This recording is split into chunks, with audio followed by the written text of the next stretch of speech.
Son las 11:15 de la mañana en todo el país. Les decíamos más temprano que íbamos a estar hablando con el doctor Julio Facal, que es asesor experto de la Organización Mundial del Turismo, asesor académico del Observatorio del Ministerio de Turismo, asesor de la Cámara de Turismo y de la Asociación de Hoteles del Uruguay y Centro de Hoteles de Punta del Este, además de abogado, asesor y consultor de empresas hoteleras turísticas y docente de Derecho del Turismo en la Universidad de la República en la carrera de abogacía. Doctor Facal, buen día, bienvenido a la mañana del 11. Buenos días, gracias a ustedes por la invitación. Con mucho gusto. Hablábamos el otro día con Roque Baudián, director nacional de Turismo, sobre este proyecto de ley que presentó, la iniciativa fue del Ministerio de Turismo y que tiene la firma del presidente de la República, y nos dijo que, bueno, que usted sabía mucho del tema, que era un experto, y al aire incluso dijo, les recomiendo que entrevisten a el doctor Julio Facal, no solamente por su sugerencia, sino que también nos interesaba abordar este tema con alguien que lo dominara como usted. Un proyecto de ley para la regulación del alojamiento, administración u explotación de viviendas con fines turísticos de aquellas unidades de interés impulsado por el Ministerio de Turismo.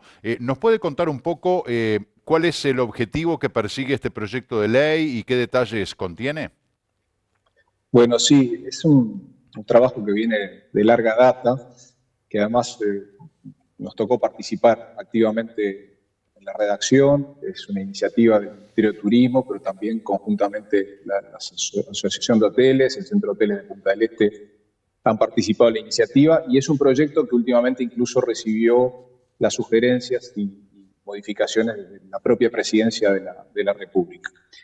A ver, un poco la idea es, esto no es ajeno a lo que está pasando en el mundo entero, ¿no? Es decir, la actividad turística hoy se ha transformado, es una actividad que requiere una especialización, y la idea del proyecto no es que las personas que tienen un inmueble y lo destinan a los turistas dejen de hacerlo, sino que por el contrario, las actividades que son civiles y el arrendamiento por temporada va a seguir existiendo.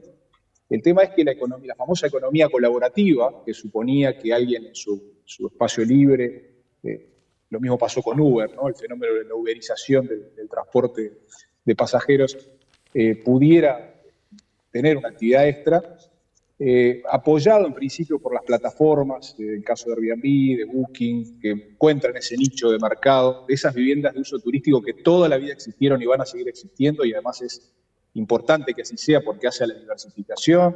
El turismo es experiencia, el turista busca no solo precios, sino también experiencia. Lo que hicieron fue que estas viviendas de uso turístico proliferaran ya no de una manera civil, sino de una manera comercial y habitual. Y acá quiero hacer una puntualización.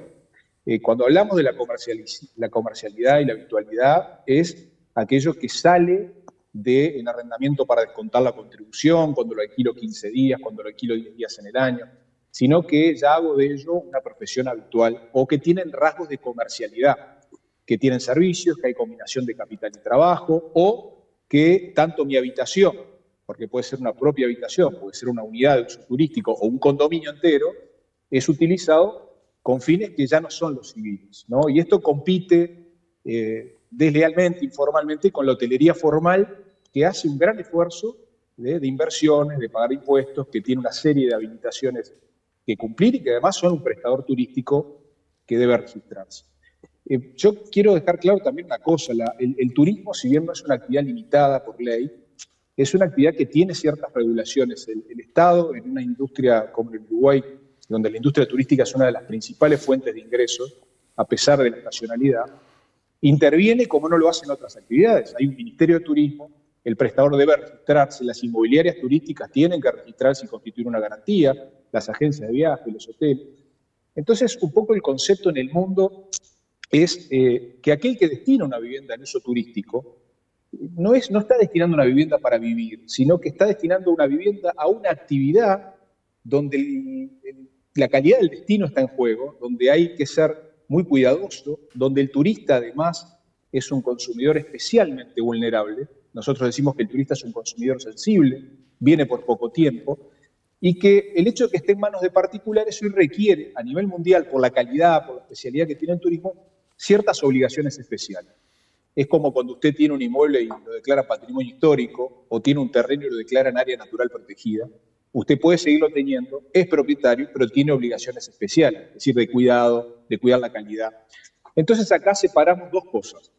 El proyecto apunta, en principio no apunta a aquel que tiene una unidad vacacional y la destina a un turista por el arrendamiento por temporada, sino que apunta a aquel que se excede de lo que es el arrendamiento por temporada y lo hace en forma con esas notas distintivas que yo le decía.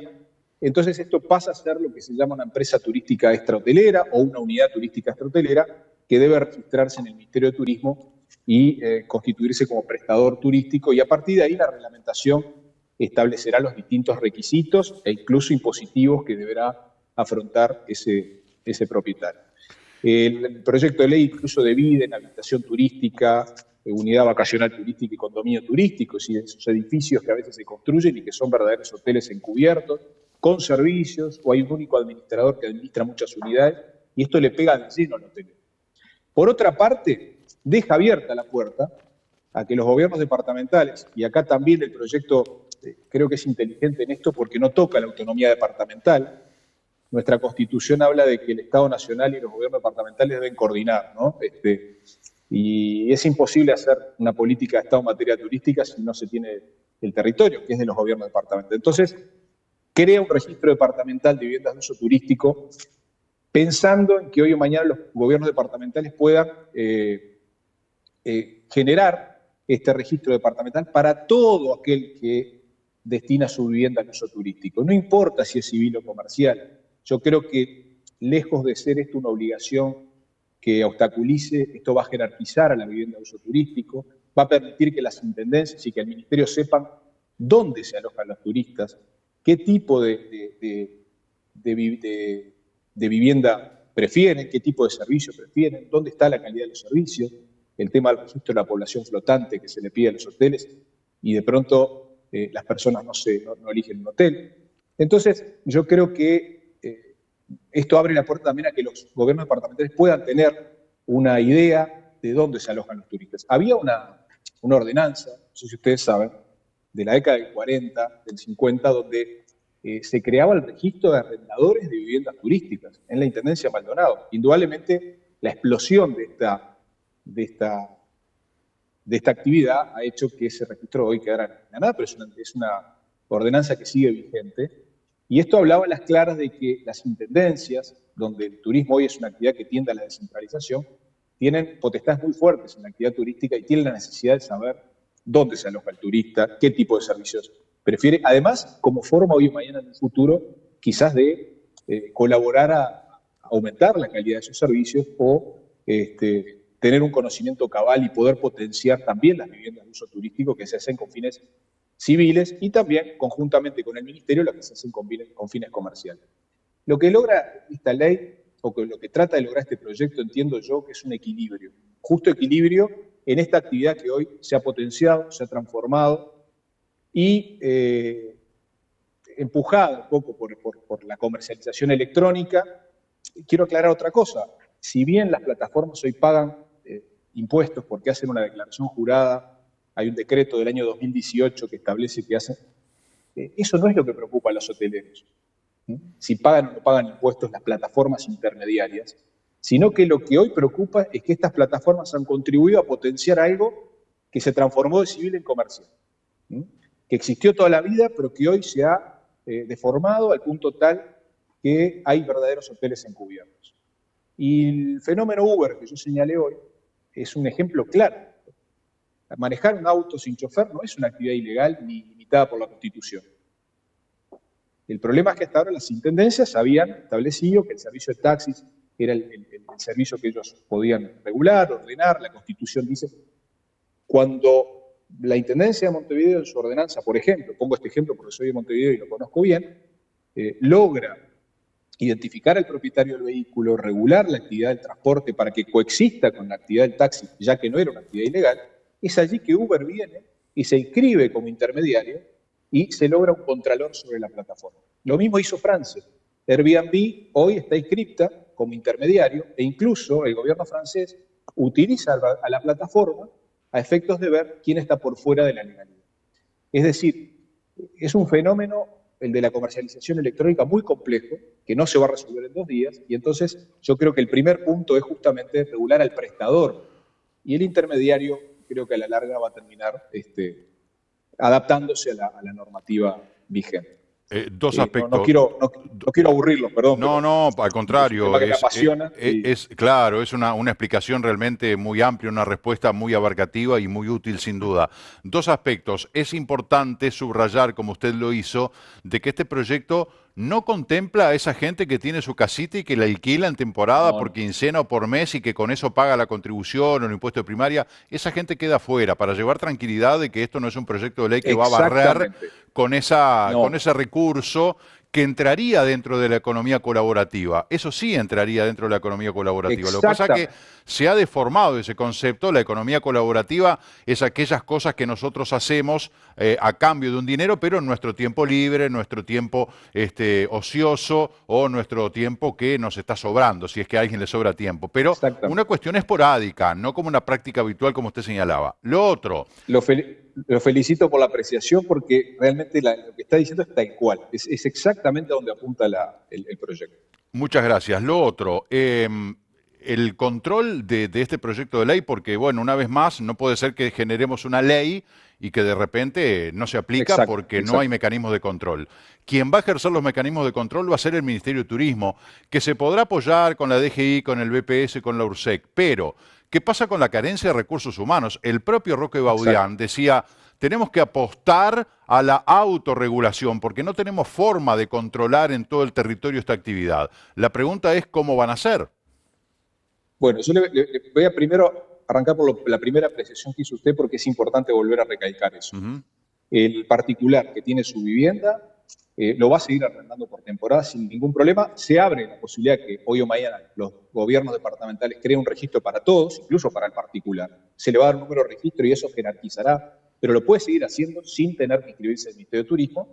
Por supuesto va a tener que pagar el IRPF como hoy tendría que pagarlo, que la mayor parte de los arrendamientos muchas veces no contemplan esta situación.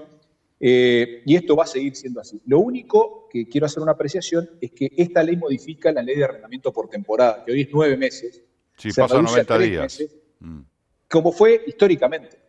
El claro. problema, ¿por qué había subido a 9 meses? Porque las inmobiliarias veían que esos apartamentos que quedaban ociosos también tenían que tener un régimen beneficioso en el invierno para poderlo alquilar y desalojar rápidamente a la persona. Porque la ley de arrendamiento por temporada, el beneficio que tiene es que usted desaloja a la persona con 15 días, no tiene que estar haciendo el desalojo tradicional. Mm. ¿Qué crea esta ley? Crea el arrendamiento de baja temporada. Es decir, para que las inmobiliarias puedan seguir teniendo ese producto, alquilárselo al estudiante, que mantiene muchas veces la propiedad por los propios gastos comunes, esto pasa en Punta del Este, pero a una sola persona en un periodo mínimo de 6 meses. Y ahí sí tiene la posibilidad entonces lo que es la alta temporada y el arrendamiento de baja temporada. La segunda pregunta está, realmente la apreciación es correctísima, porque el gran problema que han tenido los países que han implementado esta normativa muchas veces es la fiscalización, la carencia de recursos humanos. Yo creo que la norma tiene que estar por encima de pensar si vamos a dictar una norma en función de los recursos humanos que tenemos. Es decir, la norma está y las Mm. normas se hacen para cumplirlas. Hoy está, por ejemplo, la norma impositiva del arrendamiento por temporada que tiene que pagar el IRPF. Y no todas las propiedades pagan el IRPF y la DGI tampoco sale a controlar cartelito por cartelito de se alquila quién está pagando el IRPF, no porque tiene carencia de recursos humanos. Pero es indudable que la persona que infrinja una norma y ahora dos normas va a estar en la ilegalidad total y el día que haya un contralor, esa persona se va a ver sumamente perjudicada. Yo creo de todas maneras que la inspección, cuando uno habla de la inspección y del apoyo a los distintos servicios del Estado, no es solo física. Hoy el Big Data, la inteligencia artificial, el comercio electrónico nos brinda enormes posibilidades. Yo creo que es una buena oportunidad para que los servicios del Estado, el Ministerio de Turismo, puedan hacer, en coordinación con las universidades, un régimen de pasantías, contratar personas que en el área informática puedan contribuir a fiscalizar las páginas web, los anuncios de Airbnb, de Mercado Libre, y bueno, y de esa forma también generar una especie de contralor informático, un verdadero hackeo, por decirlo de alguna manera, ¿no? ¿Qué fue lo que hicieron los países avanzados que implementaron la regulación? Es decir, hoy las herramientas que nos da el Big Data y las tecnologías de la información al servicio de la fiscalización. Hoy se imaginarán ustedes que es muy fácil para las empresas prestadoras de cualquier servicio en el mundo saber los gustos de cualquiera de nosotros. Por eso lo de la aceptación de las cookies o no, lo de la información que uno tiene que aceptar en una página web. Cuando uno entra a una página web, al otro día lo están bombardeando con ese destino que uno visitó en la página web. Y uno dice, ¿cómo saben que a mí? Bueno, hoy las tecnologías de la información tienen que estar no solo al servicio de los gustos de los consumidores, sino también que pueden ser una herramienta utilizada a los efectos de fiscalizar la ilegalidad. Nosotros creo que el inspector físico ya hoy es algo que ha quedado totalmente en desuso, ¿no? en la era de la información electrónica. Así que bueno, yo aspiro a que eso, luego la reglamentación y la coordinación, todas las herramientas hoy están, por lo menos para avanzar. Si usted me dirá, ¿se va a contratar? Y bueno, no, es imposible. Siempre va a generar gente en todos los sistemas que quedan por fuera del control, y eso es ley, ¿no? Sin duda, porque además esto es muy dinámico y cambiante, o sea, evidentemente Exactamente. van a encontrar algún vericueto, Sin algún duda. vacío, alguna veta por donde colarse y seguir, no sé, también actualizándose, reconvirtiéndose y transformándose para seguir, no sé si llamarle evadiendo, o trabajando desde la ilegalidad o desde la informalidad, ¿no? Pero bueno, queda claro de que todo pasa por una cuestión de utilizar los recursos tecnológicos que tenemos. Aquí en nuestro programa tenemos todas las semanas un experto en seguridad informática y quien habla, y la mayoría de nuestros televidentes tenemos absolutamente claro de que todo lo que nosotros hacemos o lo que nos pasa es responsabilidad nuestra. Somos nosotros los que vamos compartiendo información, nuestra ansiedad nos lleva a abrir enlaces que no son adecuados, dejamos como aquel cuento, ¿no? De el reguero de miguitas de pan para después poder volver. Vamos dejando nosotros mismos nuestra propia huella para que después todas estas grandes plataformas y los algoritmos y demás nos bombardeen, como señaló usted muy bien, con distintas publicidades. Pero bueno, nos tendremos que ir ayornando. Vamos a ver el Parlamento. Seguramente esto tenga una rápida aprobación, un rápido tratamiento, porque además es un reclamo, como usted dijo al comienzo, de larga data y que además no solamente incluye al Ministerio. El Ministerio de alguna manera es el ejecutor, pero después de haberse reunido con Sí. todas las partes involucradas. Sí, el ministerio además, hay que agradecer el rol que ha cumplido en esta administración, en este tema, porque ha comprendido e incluso ha dado cabida al sector académico, tanto de cualquiera de las direcciones de turismo, Roque Bodián, Ignacio Curbelo, Remo Monsello y el propio ministro, consultando permanentemente, interiorizándose de estos temas que a veces son complejos y que seguramente en el Parlamento también tengan alguna discusión, porque esto no deja de ser un proyecto de ley. Esto va a pasar por las distintas comisiones, Constitución y Códigos. La idea era ser muy cuidadoso en cuanto al derecho de propiedad, en cuanto a los límites de los gobiernos departamentales, pero bueno, entender que el uso turístico es un uso diferente al uso residencial, yo creo que eso es básico, y que por otra parte, esto no atenta contra el particular, ni atenta contra que el turista pueda seguir optando por alojarse en un hotel o en una vivienda particular. Claro. Esto hace a la experiencia turística.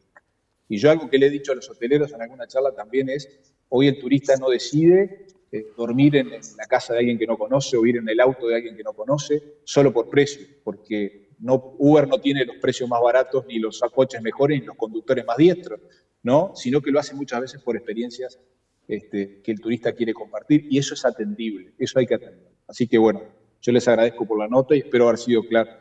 Sin duda que sí, claro que sí, doctor Facal. Y antes de cerrar, bueno, en su calidad de asesor del Ministerio de Turismo y de la Cámara, tendríamos un montón de temas para conversar en ese ámbito, ¿no? Pero le quería preguntar, ¿cómo debe proyectarse, según su mirada, su opinión, cómo debe proyectarse el Uruguay en materia de promoción turística? Porque muchas veces también, así como recién usted decía, el inspector físico ya está un poco de modé. Bueno, yo no sé hasta qué punto también el viajar, las delegaciones a en las ferias internacionales hay que estar, pero hasta dónde no ha cambiado la forma de promocionar nuestro país. Nos conviene ir a buscar más turistas extra región, nos conviene explotar mejor el sur de Brasil, todo va en función de la conectividad aérea que tengamos, pero ¿cómo le parece a usted que debemos promocionar el Uruguay hacia adelante? Bueno, es un tema sumamente complejo el tema de la promoción turística y realmente no hay fórmulas porque hay países que han intentado con diversos sistemas y eso hace a la idiosincrasia de cada país y a la forma que tiene de proyectarse cada país. Yo creo que primero la coordinación público-privada en esto es fundamental. No olvidar que el turismo es una actividad esencialmente privada, donde el Estado tiene que estar en subsidio, ayudando en la promoción. En segundo lugar, los incentivos. Yo creo que los incentivos a los efectos de encontrar que el Uruguay sea un destino atractivo, incentivos desde el punto de vista tributario, desde el punto de vista económico, son fundamentales. En tercer lugar, yo creo que hay un aspecto que el Uruguay tiene que comenzar a transitar en serio, que es el tema de la desestacionalización del destino. No seguir vendiendo ese turismo de sol y playa durante 3 meses, sino buscar la vuelta a los efectos de que sea un destino turístico todo el territorio nacional, un destino de todo el año. Y yo, como usted dice, yo creo que la modalidad ha cambiado, hay lugares donde hay que seguir estando, pero hay también que aprovechar las herramientas tecnológicas que hablábamos recién a los efectos de efectuar esa promoción. Algunos países han transitado la constitución de algunos institutos público-mixtos, público-privados, pero mixtos, una especie de entes públicos no estatales, como un INAC del turismo, ¿no? Y bueno, esas experiencias han sido diversas, donde allí algo que se precisa para la promoción son fondos, ¿no? Y muchas veces el hecho de no contar con los fondos adecuados impide que la promoción sea correcta. Me tocó hace poco estar en un encuentro muy interesante de turismo en el Mercosur, asistiendo académicamente a mi país y buscando la forma, por ejemplo, para promocionar la marca Visit South America, donde sería una hermosa conjunción de las potencialidades de algunos países y las debilidades de otros. Por ejemplo, Uruguay podría trabajar con la potencialidad de la estabilidad económica, social, la seguridad, otros países que no tienen tanto estos aspectos, pero tienen otras riquezas. Bueno, y abrir una puerta al mundo para hacer una ruta única, pero eso implica la coordinación migratoria, implica la coordinación de políticas impositivas. No es fácil y para ello hay que encontrar fondos que se destinen a esa promoción genuinos y legítimos. Sé que Maldonado, Montevideo, Colonia están trabajando y me ha tocado trabajar también en el tema de la tasa turística. Eso a veces que puede generar ciertos resquemores. Yo creo que es una economía genuina para el sector. Entonces yo creo que pasa por combinar todos estos factores, pensar inteligentemente y tomar una política en este sentido. Doctor Julio Facal, agradecemos y valoramos mucho el tiempo que nos ha dispensado. Muy interesante escucharlo. Le mando un gran abrazo a la distancia. Bueno, un abrazo y lo felicito por el programa. Gracias por ir. Muchas gracias. Que le vaya muy bien. Hasta pronto. Señoras y señores, son las 11 de la mañana con 38 minutos en todo el país. Hacemos una pausa y ya venimos.